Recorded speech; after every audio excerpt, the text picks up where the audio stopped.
I'm chill. Did you want to lead the prayer tonight? Otherwise, okay. Chill is Yes, good. so ma'am, good evening po. In the name of the Father, the Son, and the Holy Spirit, Amen. Dear Lord, we thank you for this day and the opportunity to gather again for this online review class. We are grateful for the knowledge and resources available to us. We ask for your guidance and wisdom as we prepare to review. Help us to stay focused, to absorb the information effectively, and to apply it wisely. Open our minds to understanding and help us to retain what we learn. Grant us peace of mind and clarity of thought as we engage in this review. May we approach this task with a calm and receptive attitude. May this review be a time of growth and learning for all of us. Help us to excel in our chosen fields and to use our knowledge to serve others. This we ask through your name, Jesus' name, amen.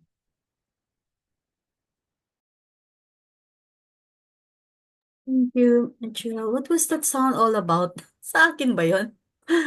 Anyway,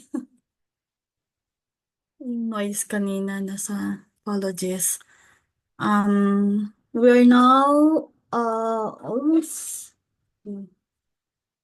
almost finished ba? So, kalahati pa lang yata. Sige, bilisan natin. We're now on constant share method. Last time we did economic-based model on minimum requirements approach. So for constant share method, it's considered a naive approach, and it says naive approach that simply continues past trends without adjustments. So it means that it's a projection technique used in economic analysis that assumes a locality will grow in tandem with a larger reference economy, like a region, nation, or province. So it's considered a simplified or naive method because it projects future employment or economic output based on past proportions without considering changes in local dynamics. So how does that work? For example, the historical share, for example, okay, Tugigaraw share of total regional employment, for example, is assumed to remain constant into the future. So that's how we describe the constant share method. And the growth rate of the reference area, so Tuguegarao City vis-a-vis the Cagayan or Cagayan province. So it's whichever growth rate of the province of Cagayan is applied to Tuguegarao City. So that's how it works. And one of the characteristics of this constant share method is that no adjustments are made for structural changes, even competitive advantage or shifting sectors. So, but of course, we cannot skip the assumptions. We need to know what are the assumptions behind, or what are the assumptions surrounding constant share method? Number one, the growth pattern of the local economy mirrors that of the reference area. So my example earlier was Tuguegarao City in reference to Cagayan, okay, as a province. So another assumption is that no major policy demographic or industry shifts are expected locally. And then another assumption is that the local areas share of sectoral activity, like for example, manufacturing or services, stays unchanged. So those are the assumptions with constant share method. Um, s- so we can in conclusion, the key limitations include, number one, it ignores changes in economic behavior. It also ignores any emerging industries, population shifts, or policy interventions. So it can be misleading if the local economy is undergoing transformation. Like, what are these? What are those transformations that we can apply here, or we can um view, or okay, make as an example, for example, urbanization or disaster recovery, or if there's tourism boom in a particular city. So it's indeed misleading. So it loses its credibility, or it's no longer realistic if this is happening. There are some transformations, but still we apply constant share method. So another key limitation is that the reference economy may have different growth drivers, such as probably stronger agritourism, or national investments, or infrastructure programs like build, or something. So we cannot really uh, take it seriously. The constant share method would be very unrealistic to apply. So we can go to the next slide then. So take us a moment.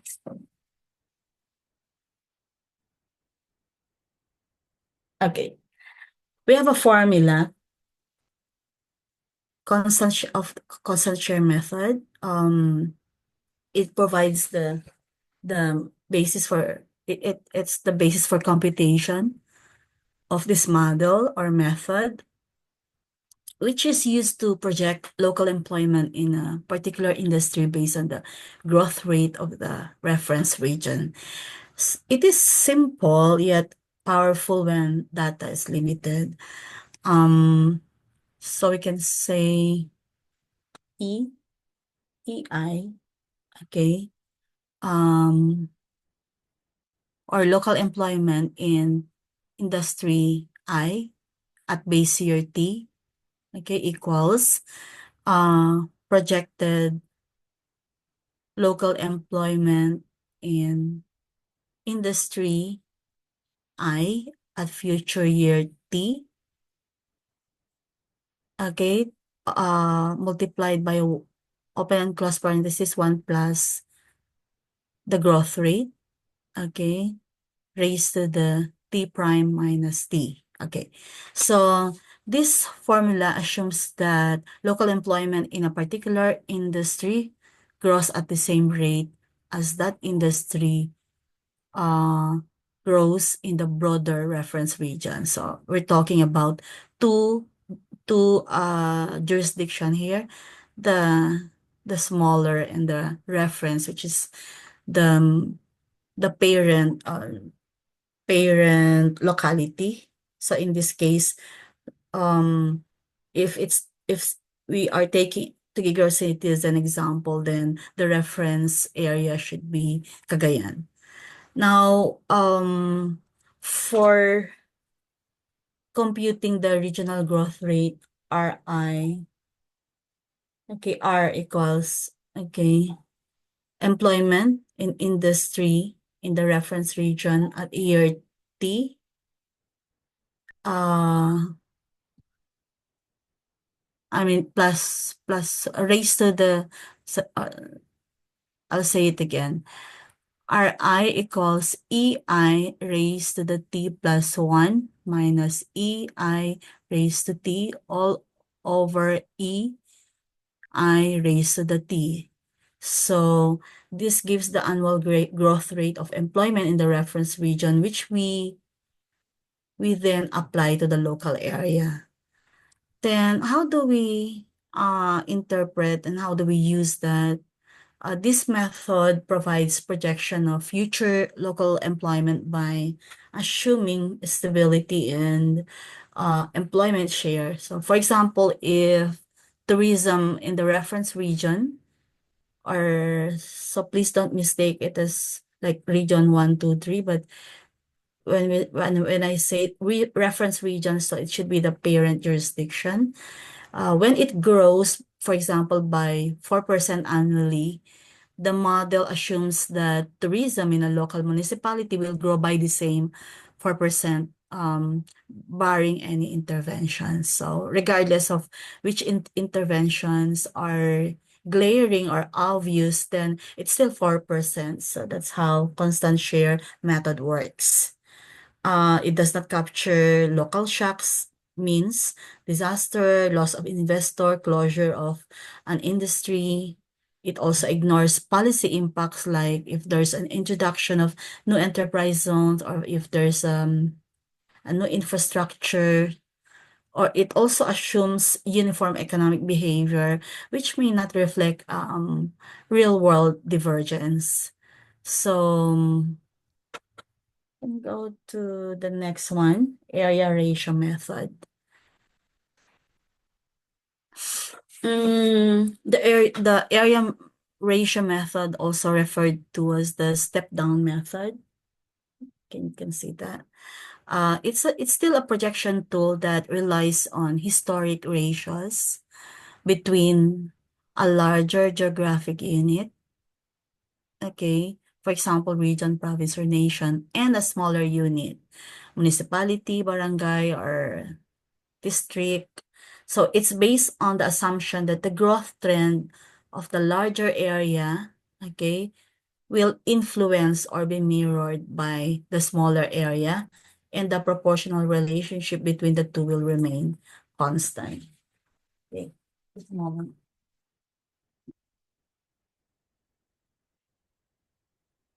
All right. Um, so can we, this is the basic procedure. So we gather data, means we collect population, employment, and or growth data for both the pattern area or the parent area and the component area.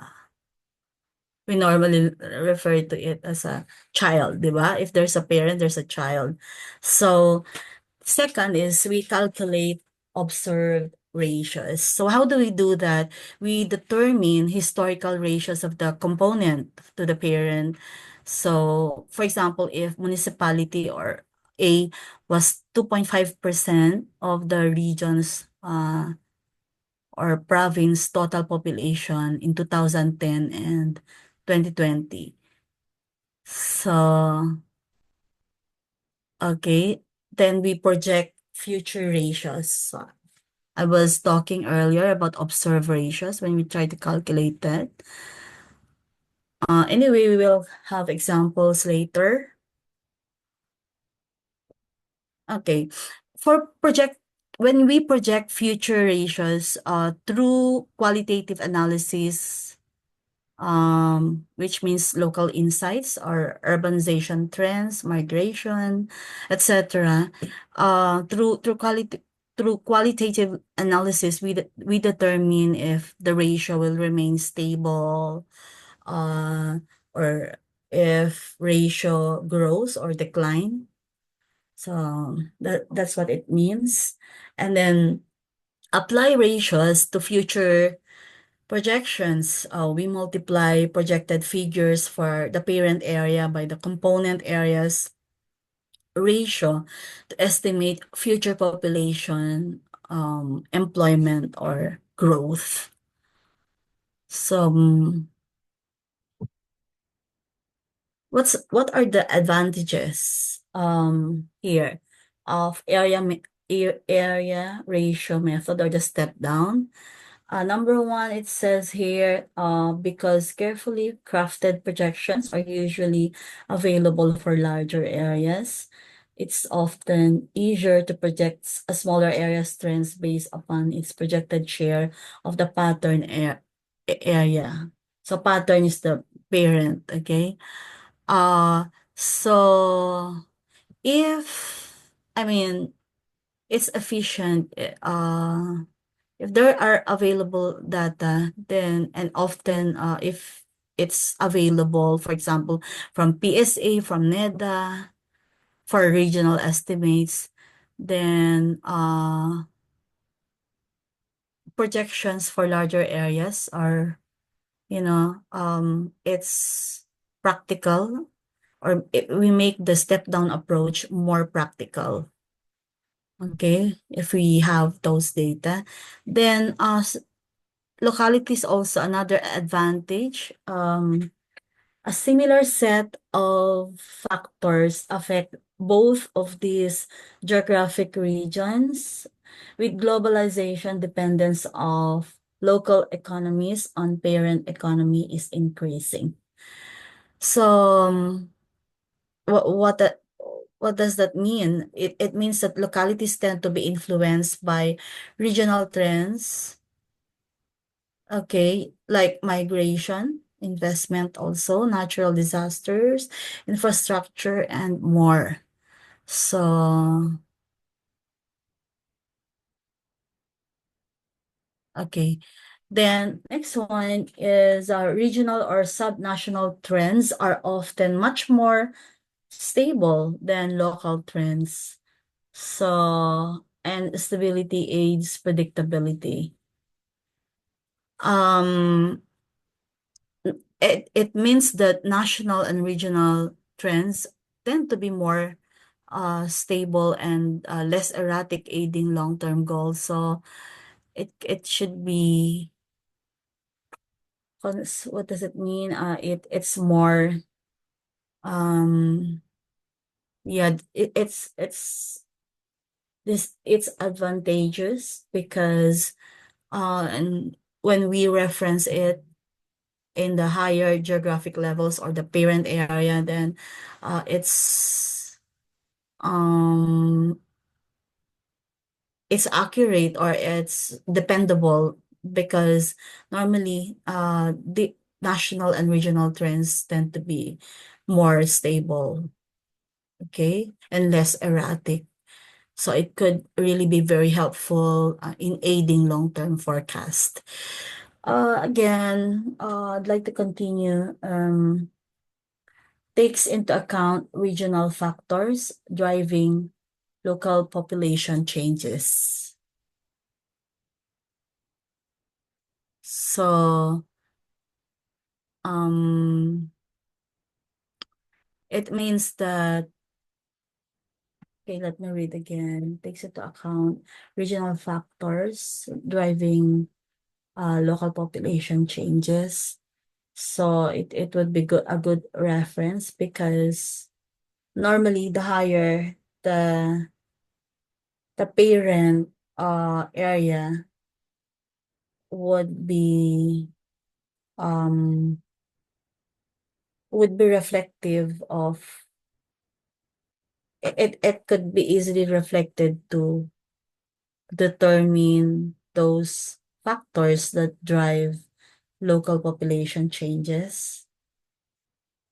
Then this approach can smooth out local population trends, making them easier to fit these trends to the various curves. Then can utilize the various set of pattern area. Pattern area means the parent area, okay? To develop, can utilize the various sets of pattern area projections to develop low, medium, and high projections for the local area study. So, yeah, it's supportive. It supports scenario building. And then can utilize the various sets of pattern area projections to develop. Yun na pala yan. Then primary disadvantage is the continued assumption that past trends dictate future figures. Mm, so the key risk lies in yeah, assuming that past patterns will continue into the future, and this might not hold when there's a new major infrastructure changes, because there's a new major infrastructure. Uh, then it's also it might not hold also when natural disasters or conflict displace populations. So these are some phenomenon. And then if economic or political reforms disproportionately benefit certain areas. So we can go to shift share analysis as another method. I remember using this at SARP before, the shift share analysis. Um, so shift share analysis breaks down changes in local employment into components to reveal whether growth or decline is due to, number one, if it's due to overall national growth trends or the specific nature of the industry, it's due to the specific nature of the industry, or if it's due to unique local competitive advantages. So this makes it a diagnostic tool to understand which sectors are thriving or lagging in a local economy and why. Okay, so there are um, three components of shift share. Okay, national share. National share measures how much of the local employment change can be attributed to overall national economic growth. So for example, if industry I in the local area grew only because the entire national economy grew, so this is what you'd expect. Okay. Um, so what's the formula there? Yeah, where national share equals ano bang formula dito? Ayan. So if you can go to the next because you can see the formula. Um, so,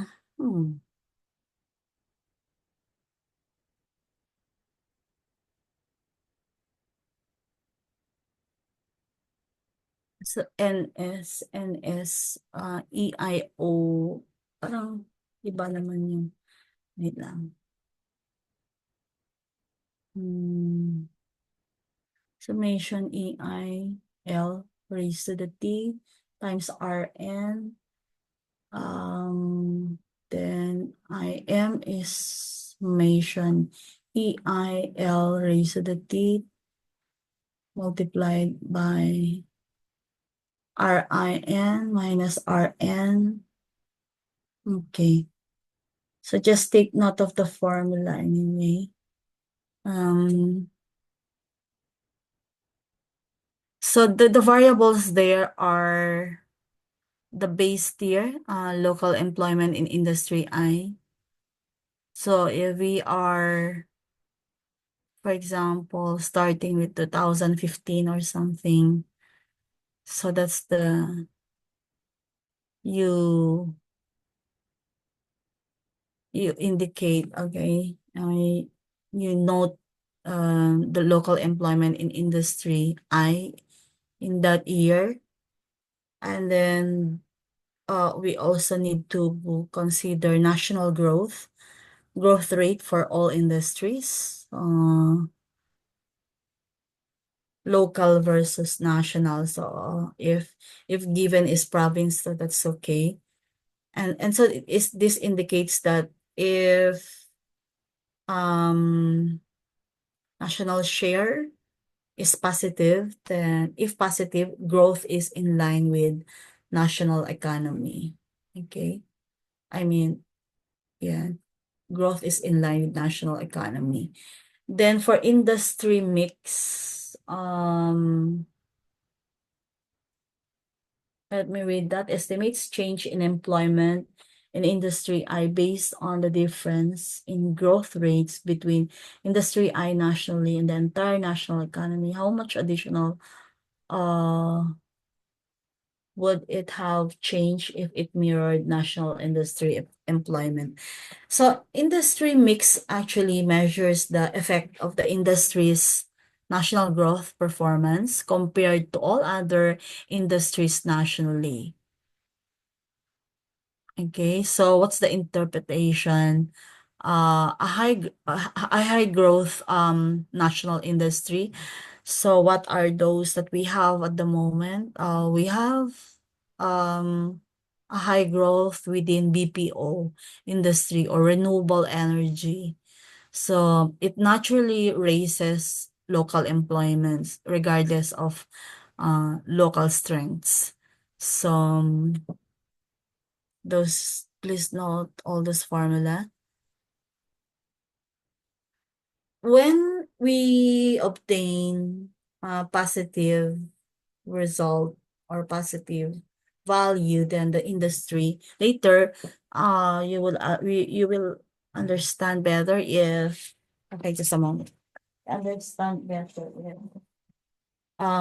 you we kind of we start computing and for industry mix, if we obtain positive value, then the industry is deemed as or termed as sunrise industry. Okay. Then regional shift, local or regional shift or local competitive effect. Um, it measures, okay, estimates change in employment in industry I in the locality or region based on the difference in growth rates between industry I in the region and industry I nationally. So how many additional jobs did the local industry gain or lose? Presumably due to local competitive advantage or disadvantage. So it measures how much the local area outperforms or underperforms the national uh national the nation or the country in a specific industry. So so this component isolates local conditions, for example, local incentives, if how about workforce quality also? Um, so there's again, we have a formula. I think in the next page. Jen, yeah, I was reading the earlier slide pala. The not the formula. So if you can bring that back, the earlier slide than that formula. Yan. Yan yung nasa. Sige, I'll let you read for like 1 minute, okay?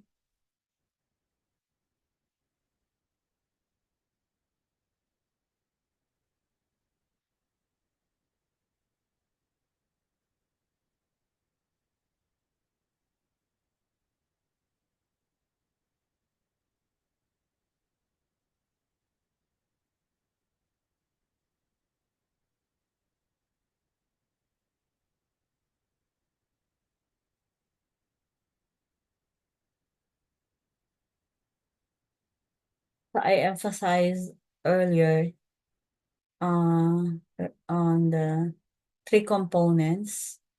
So national share, industry mix, and local or regional shift.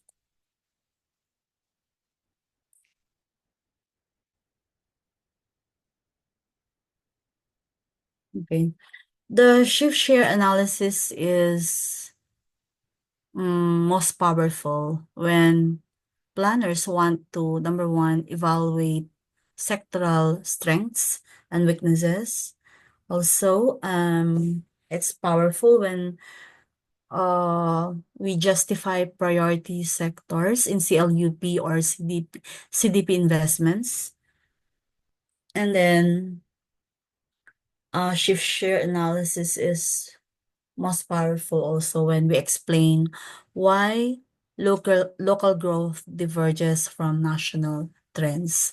So this is especially useful in determining targets for economic development strategies in highly urbanized cities or in emerging growth centers or rural areas with industry clusters.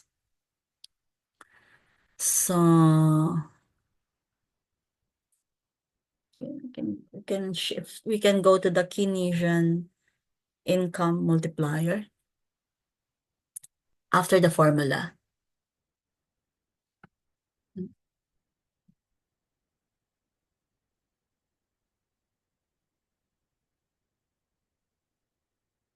Okay. Keynesian. Hmm.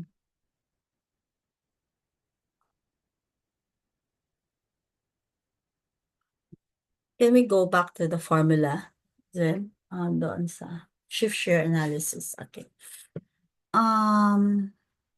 Yeah, NS equals, so that's the employment and industry I in local area. So generally, we are comparing the, of course, local and then RN, so multiplied by RN. So that's the RN is overall national growth rate for all industries. But the one that you're multiplying is the employment in industry I, okay, in local area. That's why EI means industry in local area at time T, okay. So, and this formula explains how much local employment would have grown if it followed national trends, regardless of industry specifics. So, then the industry mix is IM equals, okay, E, EILT, so that's the, and that's also the employment in industry I in local area at time T, multiplied by RIN minus RN, where RIN is the national growth rate for industry I. So that's why IN, okay? While you have to subtract RN, which stands for the national growth rate for all industries. Okay. So this formula answers the question, did this industry grow faster or slower than the rest of the economy? This isolates industry level effects. So then the regional share, RS, okay, so NSIMRS. RS means regional share or competitive effect. So RS equals, again, that's the employment in industry I in local area at time T, multiplied by, open and close parenthesis, RIL. Okay, that's the local growth rate of industry I minus national growth rate of industry I. So local minus national. So it answers the question, did your local economy outperform the national average for this specific industry? And so this measures local competitiveness. And then the total shifts, okay, TS. So TS equals NS plus IM plus RS. So all those that we have tackled from 1 to 3, uh, the national share plus industry mix plus regional share. So that's the total shift. That's why it's the shift share analysis. And So you just have to substitute all those formula that we just discussed. And so that's and TS is the complete employment change. Or the complete employment change is decomposed, okay, into national trend, industry trend, and local advantage. So those are the variables. Then the final equation for future employment projection is EI, okay, the projected employment, okay, because we're talking about future employment projection. The projected employment EI raised to T prime, because that's which specifies or which stands for the change, equals 1 plus RIT, which is the growth rate of reference region, plus SI raised to the T, means local shift, um, local shift, or the difference, and then multiplied by base year employment, EI to the T bar. So shift share analysis is helpful when you are preparing the economic sector profile in CLUPs, and also when you are designing local investment incentives, or when you are identifying priority industries for business retention and expansion strategies, or when you're assessing endogenous growth factors and local specialization. So we can now go to Keynesian income multiplier. Next slide, Jen. Okay, next slide. Keynesian. It's not moving, I think. Jen.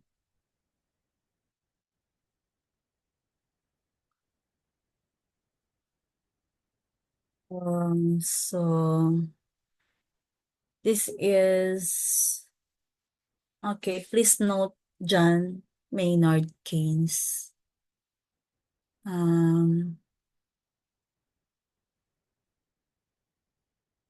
So he was the proponent. He theorized this one. He owns the Keynesian income multiplier, which is a fundamental tool in macroeconomic planning that shows how initial spending leads to a larger total income in the economy. It has a formula K equals 1 all over 1 minus C minus M times 1 minus T. C stands for the marginal propensity to consume. M stands for the marginal propensity to import. And T is the tax rate. C minus M is the effective MPC, or the marginal propensity to consume, to locally produce goods. And K is the multiplier. So the higher the local consumption, C minus M, and the lower the taxes, T, the greater the multiplier effect. Okay. For example, a multiplier of 1.2, as you can see in the example, means that every 1 peso injected into the economy results in 1.92 in total income due to repeated rounds of free spending. So did you get that? When you compute K. Okay. K, what does it stand for? The multiplier, for example, if um, that's the problem, then you have a formula of 1 divided by 1 minus C minus M times 1 minus D. So it in the problem, for example, if C minus M is 0.6, so you can see there, okay, the given 0.6, C minus M. T is 0.2, tax rate, okay, 0.2 or 20%. And so we can solve it, right? K equals 1 over 1 minus 0.6 times 1 minus 0.2. Okay, you follow the formula. Is so when you obtain someone compute, ay nandiyan naman na yung ano, nandito pala yung answer, 1.92. Okay, 1.92. So that's what I was trying to say, that a local investment, so for every peso you generate, the total income we obtain it 1.2 in the local economy. Um so I hope you understood the value of K, the income multiplier. So it's used in cost benefit analysis and impact forecasting. Also, it's important for economic development strategies, especially in measuring impacts of public spending and the impacts of infrastructure investments, tourism programs also, and it helps determine how much local economic activity will be generated from government or private investments.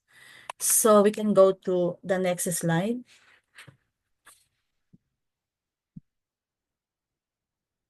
Okay. Um, Walt, Walt W. Rostow's theory of economic modernization in linear stages.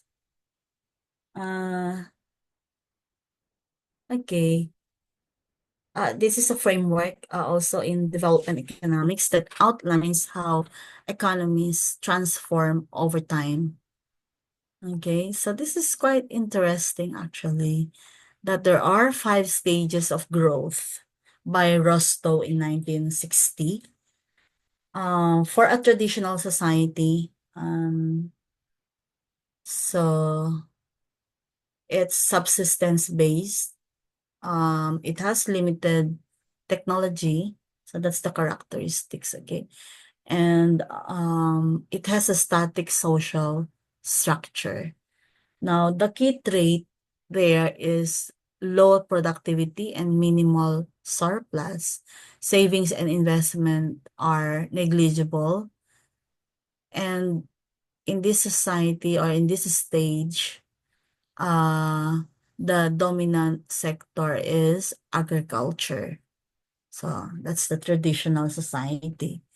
Then second stage is preconditions for takeoff. So remember, before we go to the takeoff stage, there's pre takeoff or the preconditions for takeoff. It's initiated by external shocks or internal awakenings like new leadership, colonial reform, or global trade. So there are key developments in the preconditions for takeoff. So some of those preconditions is when infrastructure starts to build up. So meaning the roads and then ports also, etc.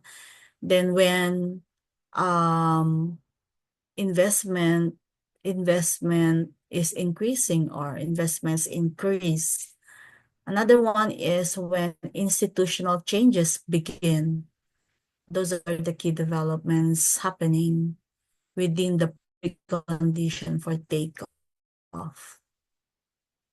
So sector movement, there is there's diversification, di ba? Yung traditional society is the dominant sector is agriculture, but in the preconditions for takeoff, there's diversification from agriculture toward light industry. Of course, agriculture uh, is still there, but it's sort of uh, diversifying from agriculture toward light industry. Okay, I hope you understood one and two, traditional, and then the preconditions for takeoff. Now we go to the takeoff stage or period.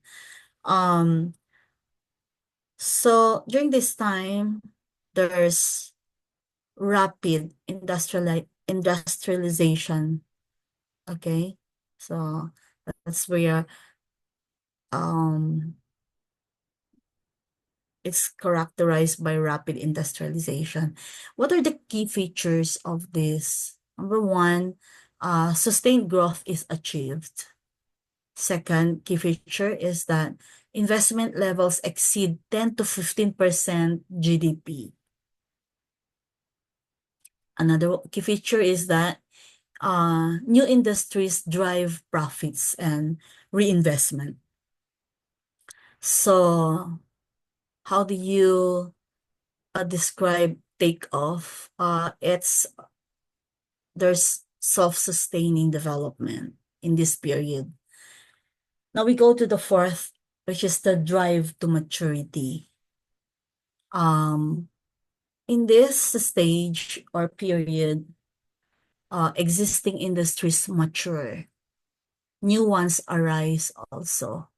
Okay, so it's a combination of that there's a deepening of technology, and so because of deepening technology, the old or the existing industries, they mature while new industries arise.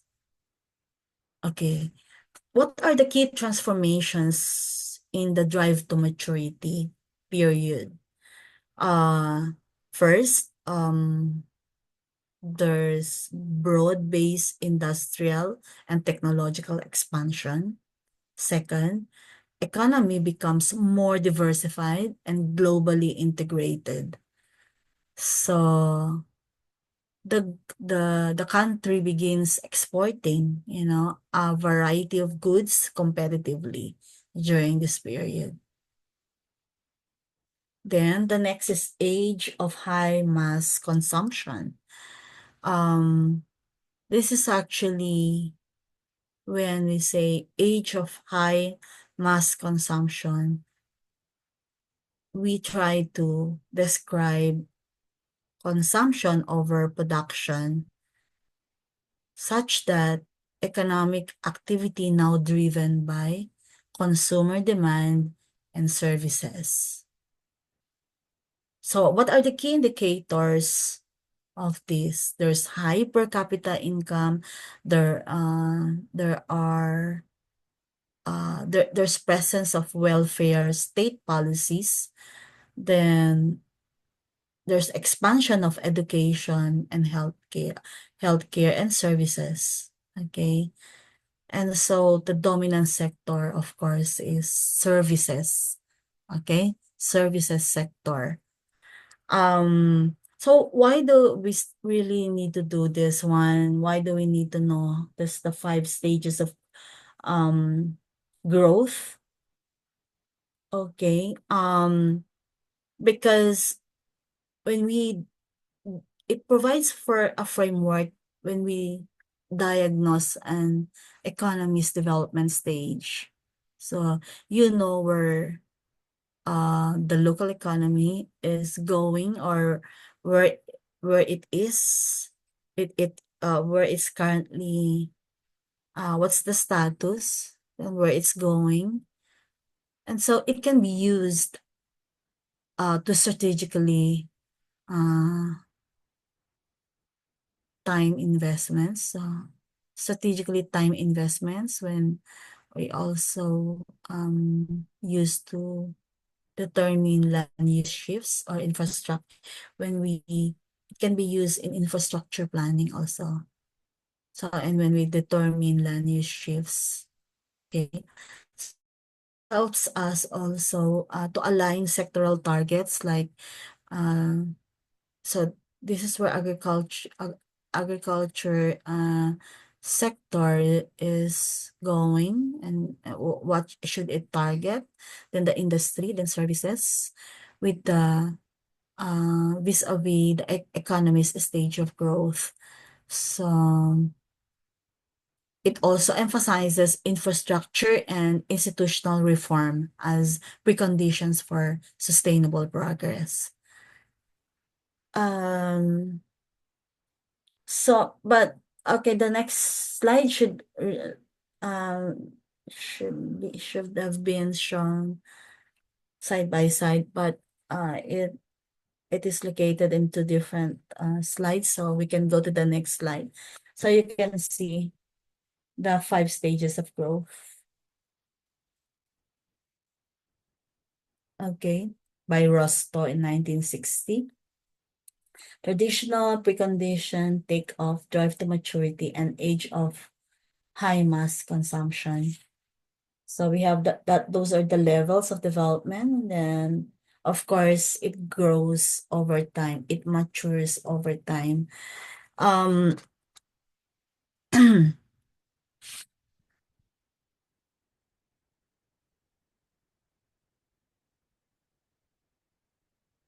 mhm. So we can go to the next one.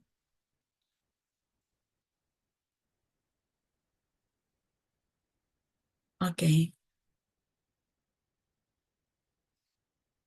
So this is also the virtuous cycle of growth. Kanina, 5 stages of growth by Rostow. Now, this is, who owns this?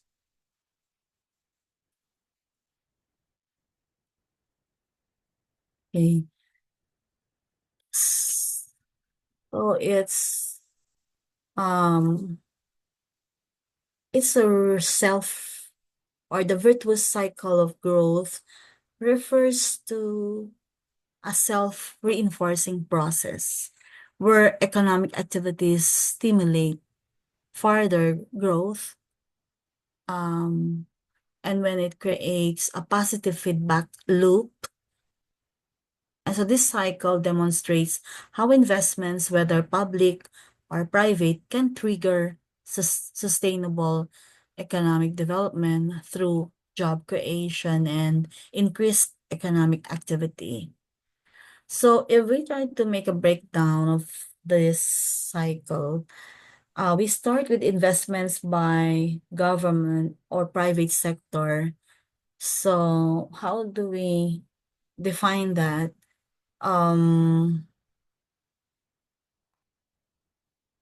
when initial capital is injected in locality, and then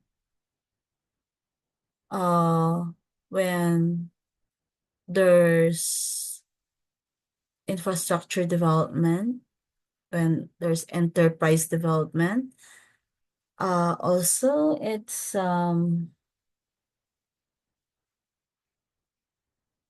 yeah, a lot it should be happening here because it's about investments by government or private sector. Uh, we're into tourism projects also. Our services are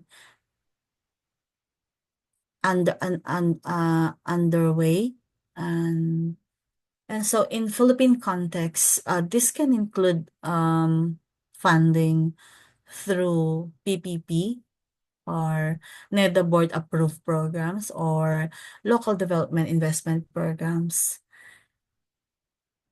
So what's the implication here? That anchoring investments on local comparative advantages and climate resilient infrastructure aligns with the National Spatial Strategy and Ambition natin 2040. So in the Philippine context. So then there's direct job creation. That's literal, so we can interpret that easily, that new investments lead to immediate employment opportunities, often in construction when projects are being, established and constructed.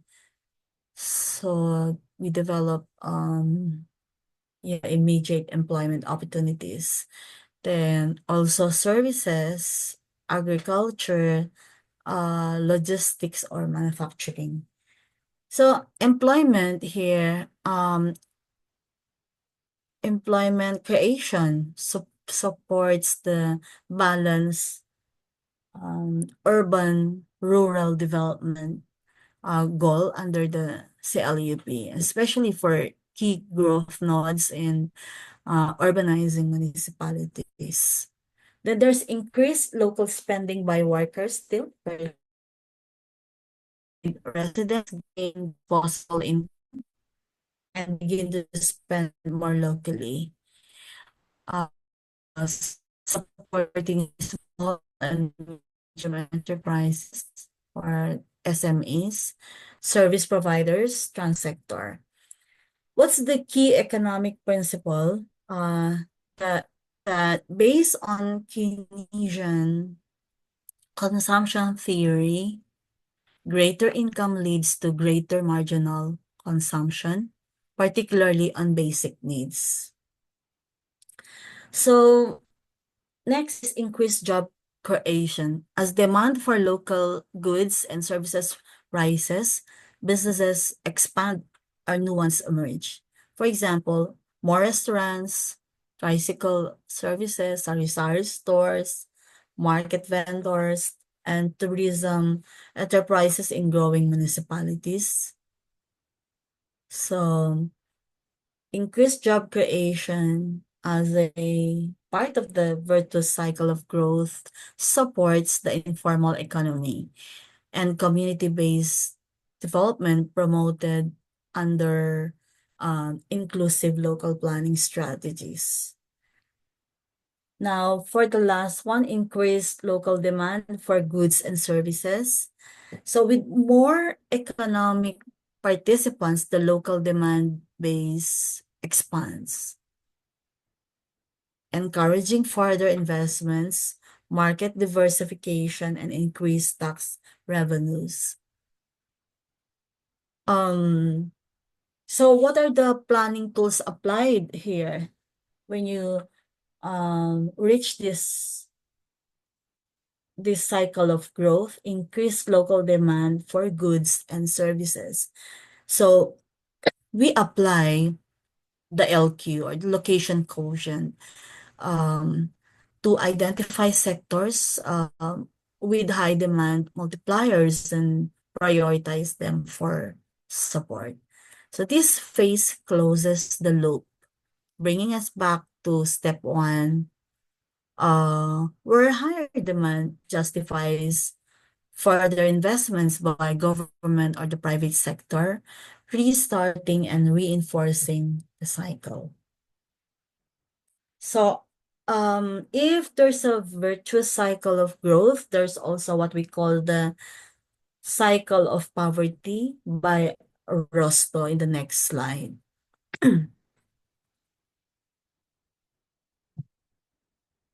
In the next slide, Jen.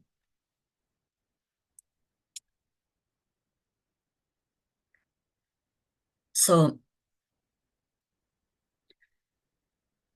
okay. According to Rosto, local production, low supply, um, It's okay. We are back to Walt Rostow, or Rostow. He described this cycle as a self-perpetuating trap. Trap means TRAP. So it's a self-perpetuating trap that hinders economic development, especially in low-income or underdeveloped communities. Unlike the virtuous cycle, this is a vicious cycle characterized by low productivity, poor capital formation, and persistent underinvestment, leading to chronic poverty. If we go to the cycle step by step, we start with low production. Here, the local economy produces insufficient goods and services, often due to a lack of infrastructure, also technology, skilled labor, or raw materials. Um, so this reflects poor land use optimization, lack of agri-industrial integration, and underutilized economic zones in LGU. Second is the low incomes. Okay. So with limited production, employment is scarce or informal. And labor is often underpaid. So what's the implication? There is low household income, which restricts spending, tax contributions, and access to services like education and healthcare. Then the next cycle, the step or yeah, the next one is low savings. Low incomes prevent individuals and households from saving. Also, savings are critical for capital accumulation and financial intermediation. Without savings, there's little capacity to fund local investments or access credit. So we go to low investments. With weak capital accumulation, both private and public investments remain constrained. It also encourage innovative investment schemes such as community-based enterprises, microfinancing, and incentivize investments under the local investment incentives code. Then local capital formation is the one that closes the loop. Low capital formation, without significant investment, there's no build-up of infrastructure, machinery, or human capital. So this leads to a development stagnation, preventing the economy from reaching a takeoff point in Rostow's stages of growth. Remember that? So this reinforces underdevelopment, especially in geographically isolated disadvantaged areas.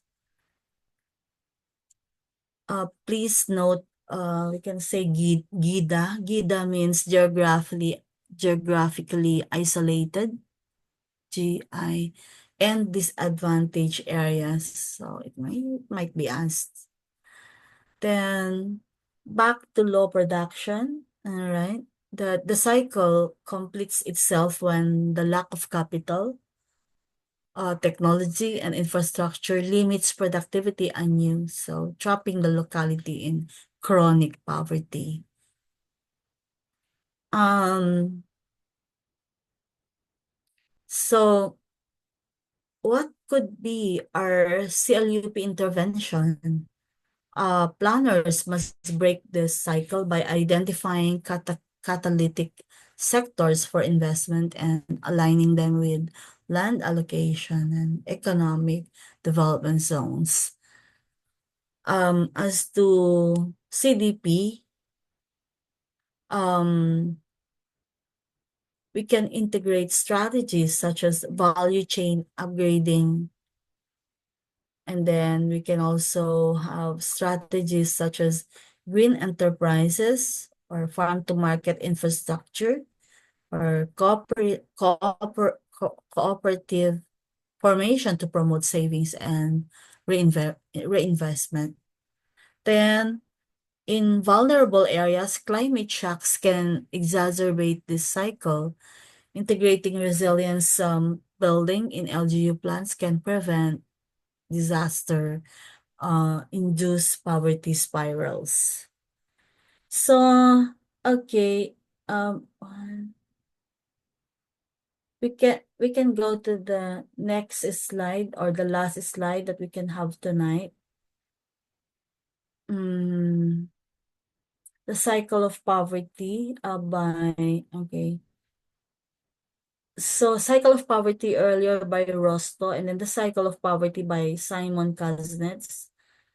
They have a different framework. For Rosto is low production, low supply. For Simon Kuznets, it's low consumption, low demand. Okay, low demand. For I think it's easy. For this particular cycle or for this particular framework, um, obviously it's formulated by Simon Kuznets. He focuses on or this framework focuses on the demand side constraints of economic development, while Rosta emphasized low supply and capital formation. Kuznets draws attention to weak consumer demand and inability to generate sufficient savings and investment due to chronically low incomes and high population pressure. So this framework is particularly relevant for localities with high poverty incidence, underemployment, and unmet basic needs. So, lower real income, the the central problem is inadequate earnings among the population. Okay. So real income is not enough to meet basic needs, let alone generate surplus for savings or investment.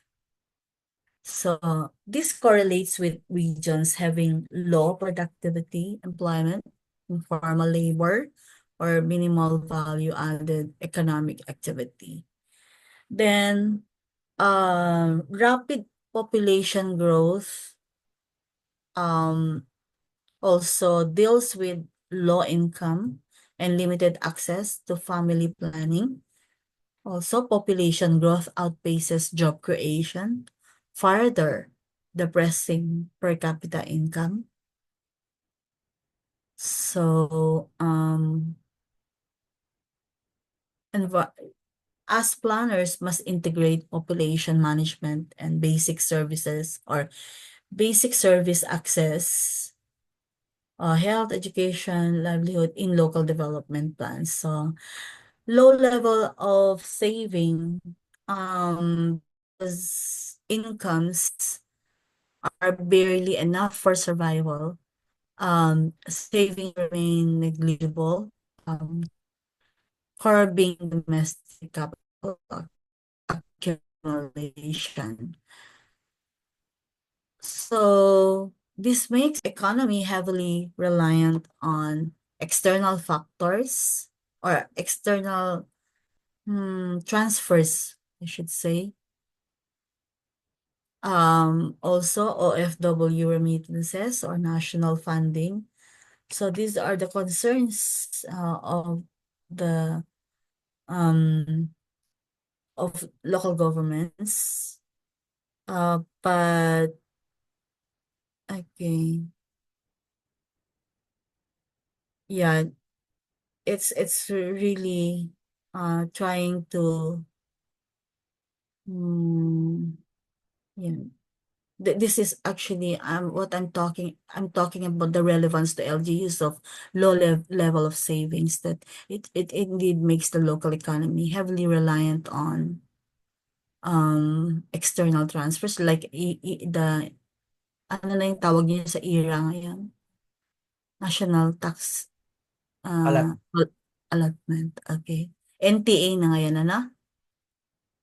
Okay. Do you still refer to it as IRA or not anymore? Have you gotten used to saying NTA? NTA Okay. na po, ma'am.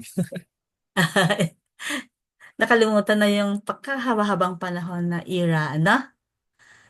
Na minsan maybe you make a mistake. I'm not sure. For me, because I left the ILG anong year, uh, I usually say era, era, era everywhere. Now, NTA, parang, oo, two syllables, ay three syllables. Anyway, low levels of investment in capital deficient areas. So, without savings, of course, productive investments in infra technology or businesses are constrained. So, investors are deterred by low demand and limited market size. So, strong justification is it's a strong justification for PPPs,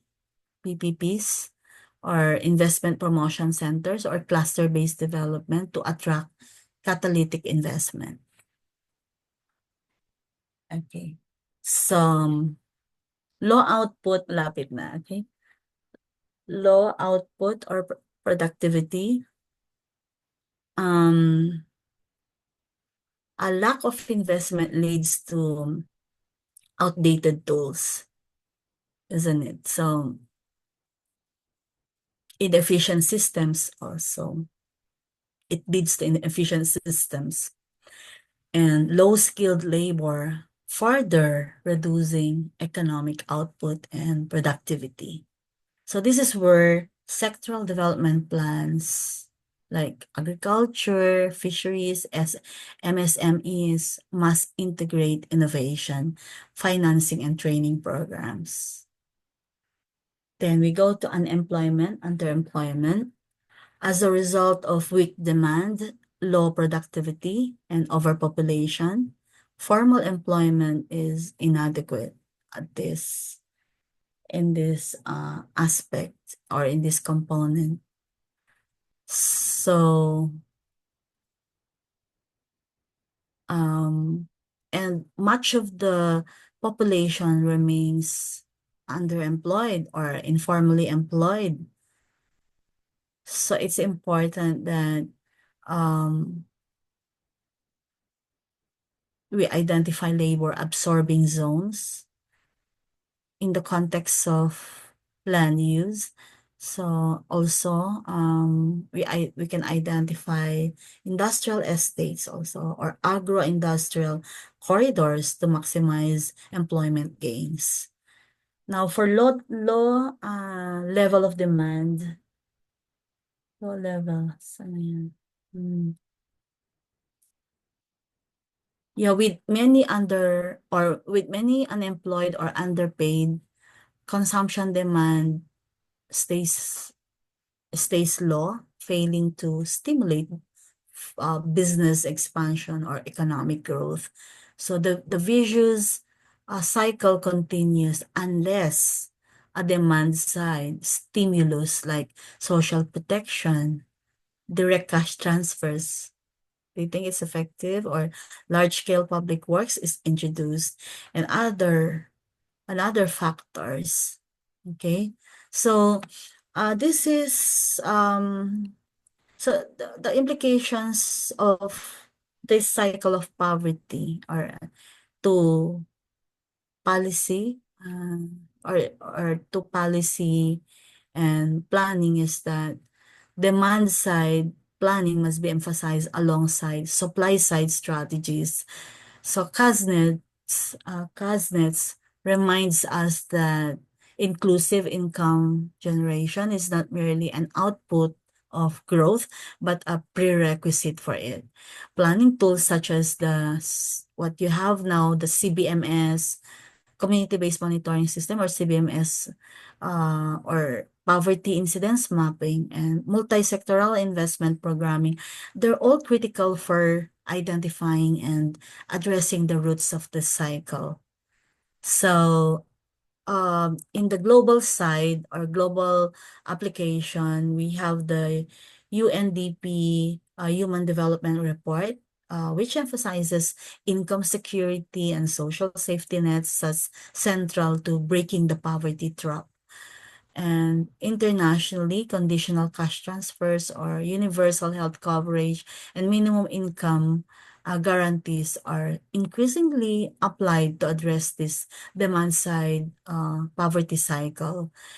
In Philippines, what do we have? We have the poverty reduction programs under EO 70, the whole of nation approach, and localized SDG alignment can be leveraged by planners and decision makers, legislators, to address interconnected issues. So this cycle now highlights the importance of holistic local economic development that addresses both the capacity to produce by who? By Rosto, and the capacity to consume by Kuznets.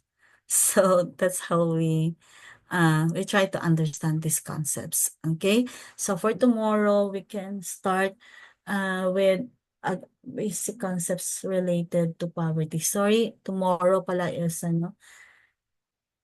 examination time. But I can postpone the exams just to make sure we finish economic planning because it's quite long. The reason, the rationale of all this because it has been, a favorite subject matter in board exams. All this one, if you master economic planning, for sure. Yeah, if we aim to be top notchers, it should be very easy for you to be when you understand this better. And I'm sorry I did not see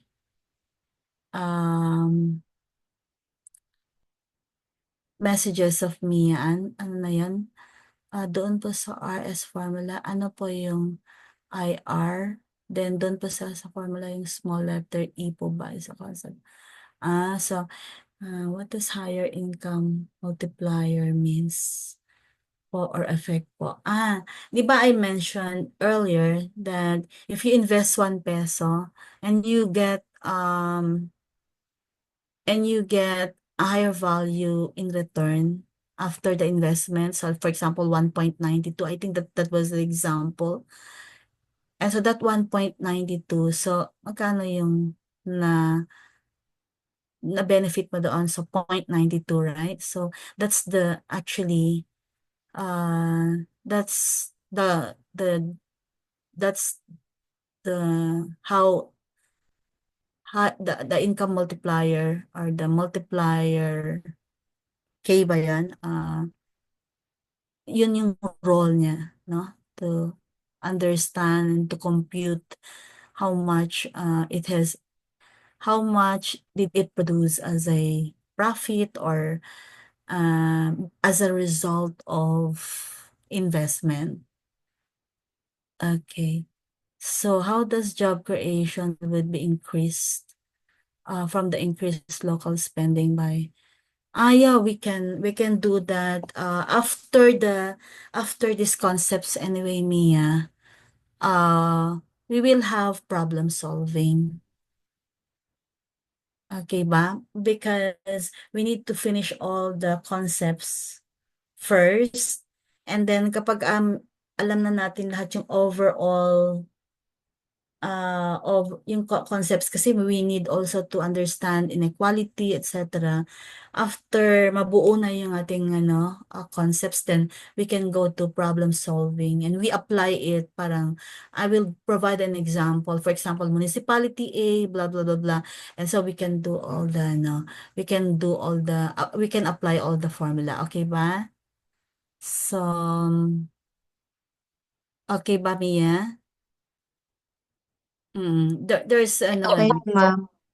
meron Ay, kasing actually, ma'am, sorry. dito po, ito pong huli pong question ko, ma'am.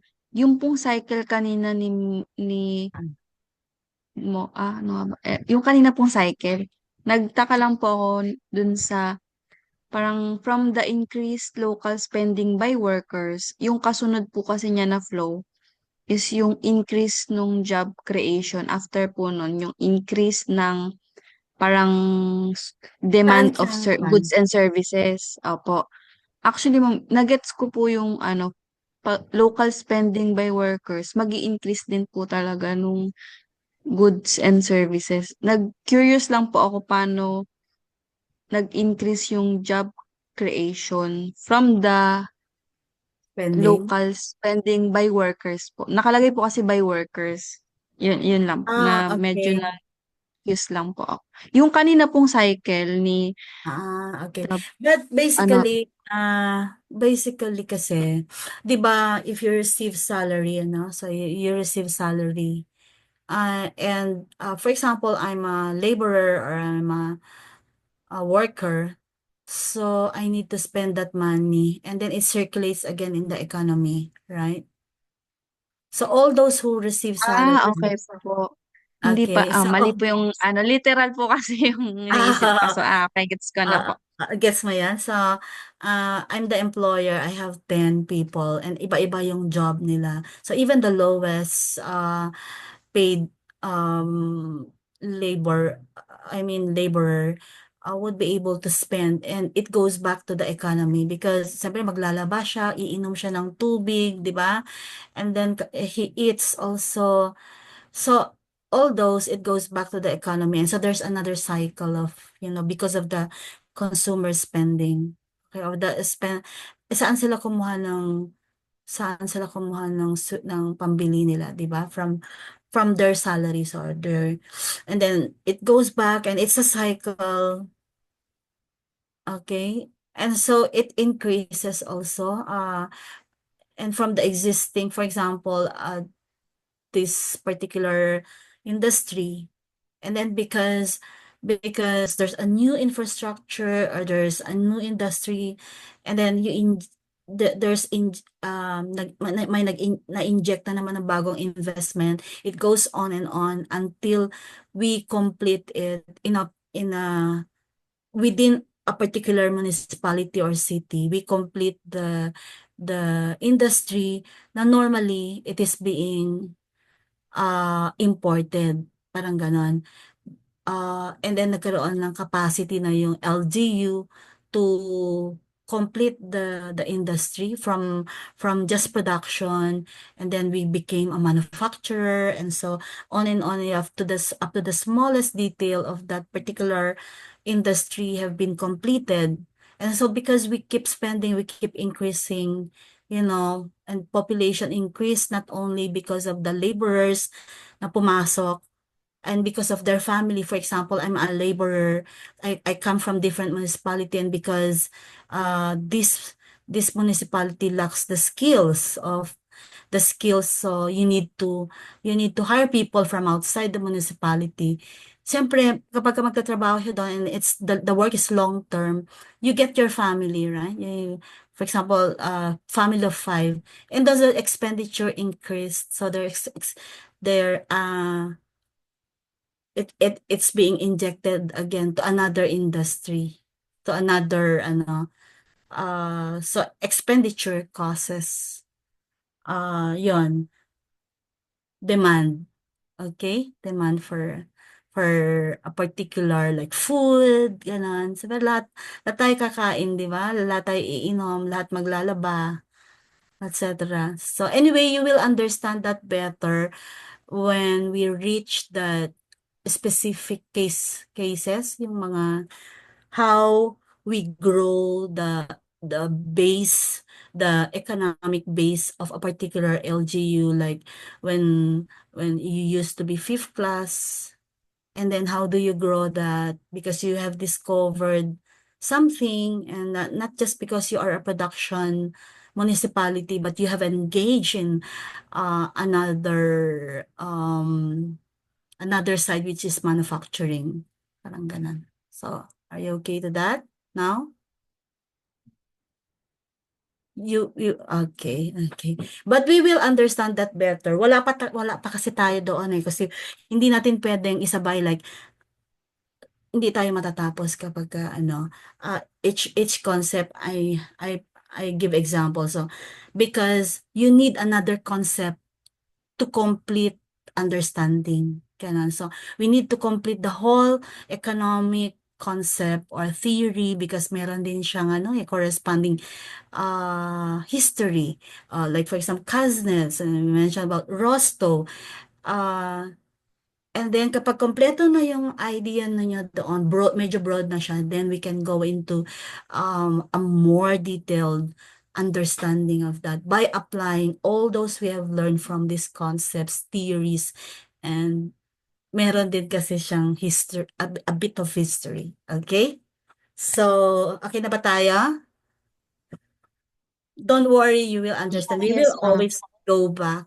Okay? So, take it away. So you need to just keep asking if not here, because here kapag ika-close natin ito, we can no longer engage this, and we can continue engaging in the group chat also. So you keep asking so that you can broaden your understanding. So I hope you can be like me, asking questions, okay? So we can now go to the video. Okay.